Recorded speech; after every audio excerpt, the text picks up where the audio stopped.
It was the year of the teenage dirtbag. 'Cause I'm just a teenage dirtbag, baby. And Mission Impossible 2 shot in Sydney.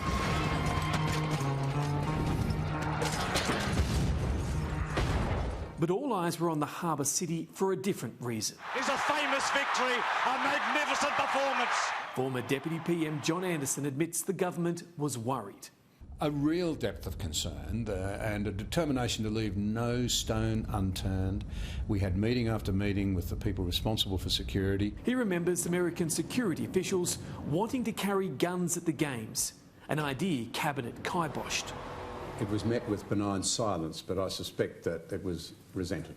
Historically, 2000 is remembered as the year before the world changed. It started with Y2K, a ticking time bomb that fast fizzled.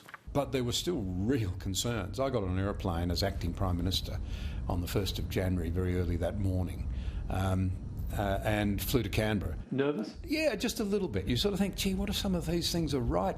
Released Cabinet papers reflect a Howard government midway through an unlikely second term. Its biggest challenge, implementing the GST, the largest tax reform in a generation. Cabinet papers show an extra $20 million was committed to selling the policy to the public. We made two mistakes. We made the business compliance costs and complexities excessive, and we didn't do a clean enough job of introducing the changes to petrol and diesel pricing, which resulted, those two things resulted in a great backlash against the government. That fury in the bush leading to the creation of the Roads to Recovery program, a grant scheme still with us today. Meanwhile, the illegal arrival of 52 Christians from Indonesia set in motion ideas that culminated the following year in the vexed Pacific Solution.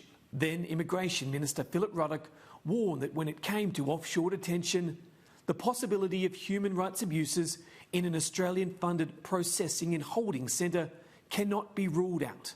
The PM's department noting that a centre funded by Australia risked filling with non-refugees from Middle Eastern countries for whom there was little prospect of removal. The backdrop to it all was our strained relationship with Indonesia after Aussie forces helped liberate East Timor. And look, it was a difficult and a tense period. It really was. The Cabinet records reveal Australian taxpayers funded 300 rifles and ammo for the East Timorese to train with. And as it continues to dominate debate 2 decades on, there are insights into the shaping of the Howard government's climate policy. Environment Minister Robert Hill's submission reflected an acceptance and a desire to act on mainstream climate science as the Howard government explored an emissions trading scheme. Conventional wisdom was that a decision would help clarify future greenhouse gas policies and remove confusion for future generations. The sticking point, Resources Minister Nick Minchin, who began arguing for carve-outs and industry concessions in a sign of the division and schism to come. There's just a broad expectation coming through in the Cabinet submissions, other than from Nick Minchin, that there's likely to be a sectorally neutral market solution to this issue, and it's going to be an ETS, and it's only a matter of time. Infrastructure-wise, Cabinet explored reclaiming the Kurnell oil refinery to expand the Sydney airport. That idea knocked on the head. It also decided to delay developing a second Sydney airport. Only now is one being constructed.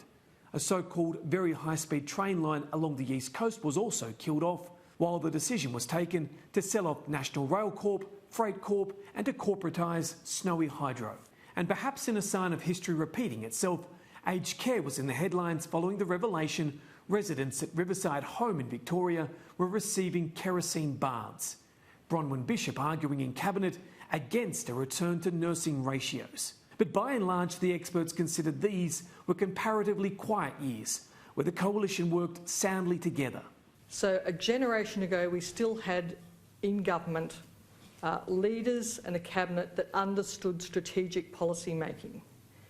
I would say now we have degenerated into a purely tactical policy making phase. The Deputy PM calling it a time when left and right could meet and discuss their arguments and move forward. A time when politics perhaps wasn't mission impossible. Jonathan Lee, Sky News Canberra.